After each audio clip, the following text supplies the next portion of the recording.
Hi, my name's Rob Scott from CX Today, bringing you the latest news and conversation from the customer experience technology space.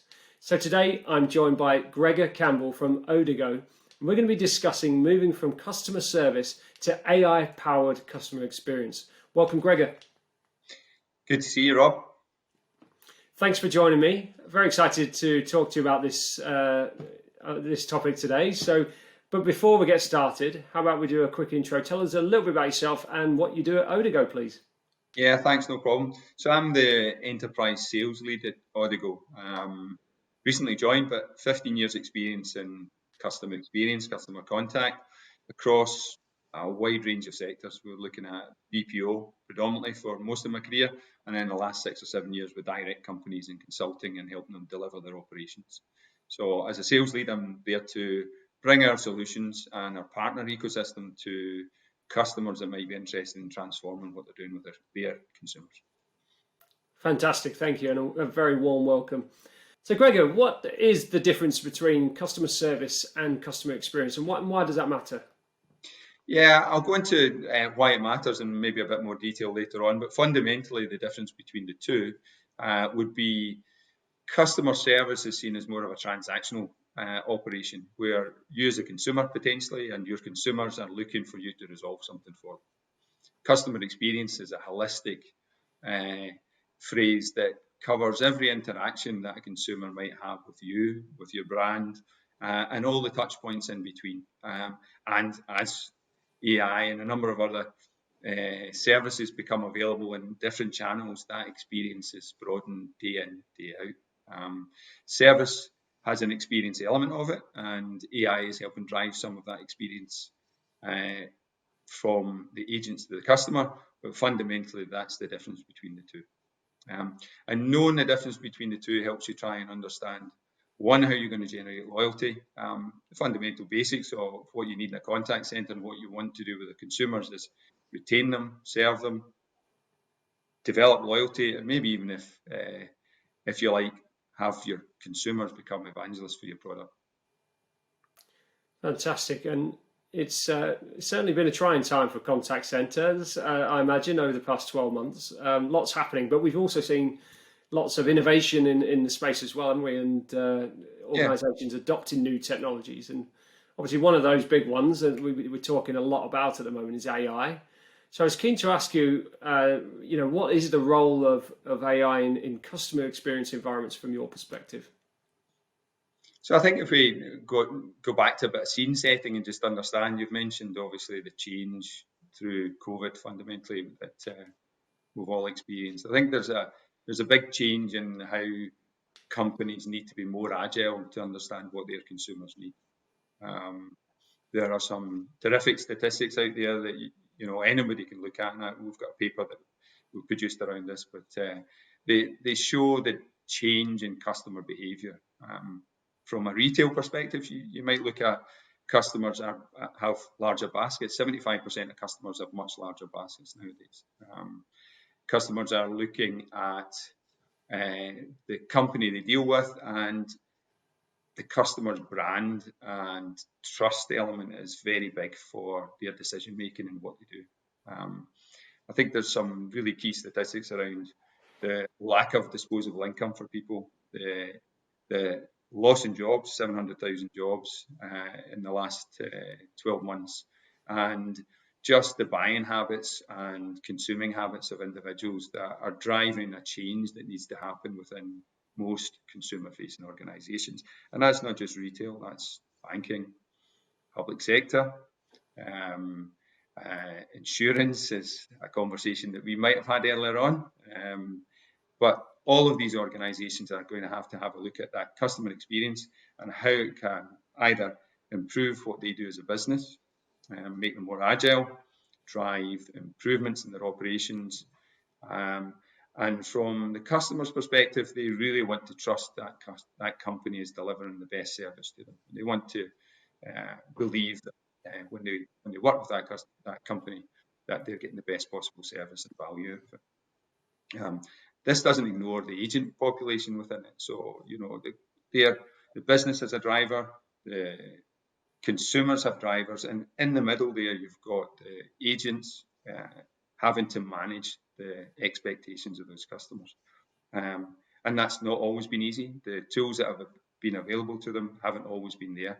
And I think where we've seen the change within the environment is that AI has helped power support and decisions for those agents. And I think we've had a video earlier on last month where Neil from my team talked about agent augmentation, but there are other areas in that sector that are definitely worthwhile exploring. And I think, with regard to AI, there are many, many ways that can support the customer experience from an agent perspective. So since the pandemic, we're seeing a lot more kind of digital interactions and transactions and that kind of thing. So does that mean the appetite for AI technology has grown? And if so, why? Yeah, I wonder if it's, when we look at technology as a whole, there's an evolution to the cloud. The traditional legacy systems tended to be a little bit less flexible, tended to not be as open. And when we talk about open, it's the hooks into it from different technologies. Whereas the move to the cloud, and a lot of cloud solutions, including our own, are relatively open. Ours is a very open solution, which you can integrate any number of disruptor type technologies that might help you support your customer experience, your customer marketing. And I suppose from that perspective, bringing these tools into your business to support what you're trying to do has become much more accessible, from a technology perspective.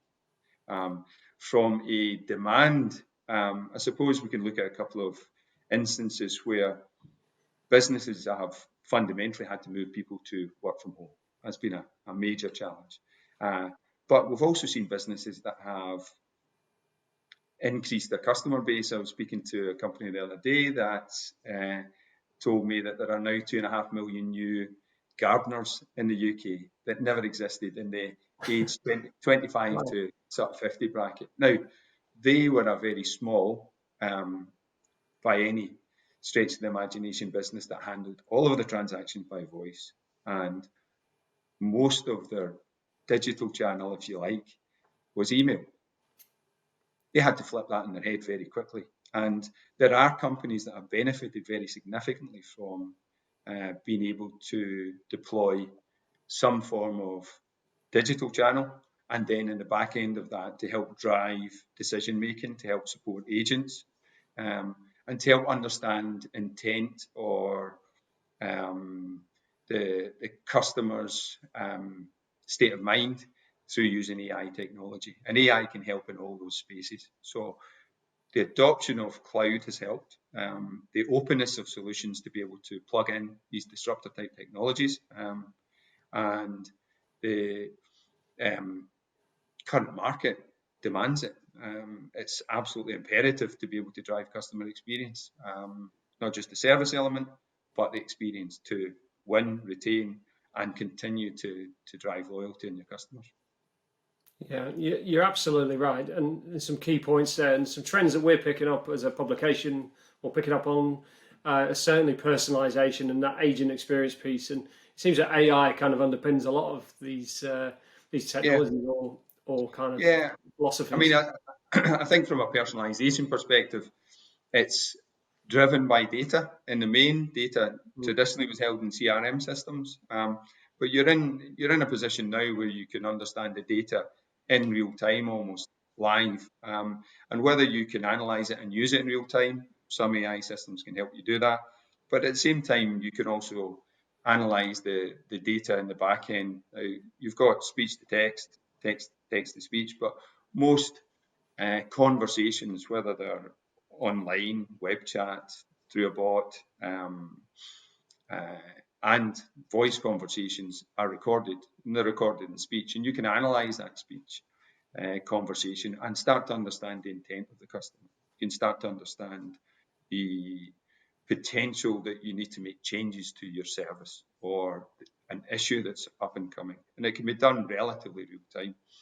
Traditionally, you would have recorded voice, you would have listened to a call, you might have heard that there was an issue, but amalgamating all of that information very quickly analysing that information very quickly, using machine learning or artificial intelligence to understand what that information is telling you, and then being able to react to it, can certainly help inform agents. It can certainly help inform your strategies, and it can make you proactive and go back to customers and say, we've seen a problem here. I mean, I think we've all experienced the typical post-call text message that asks you to complete a survey of 4 questions. I think very few people, and maybe ask yourself, know where that goes or what's done with it.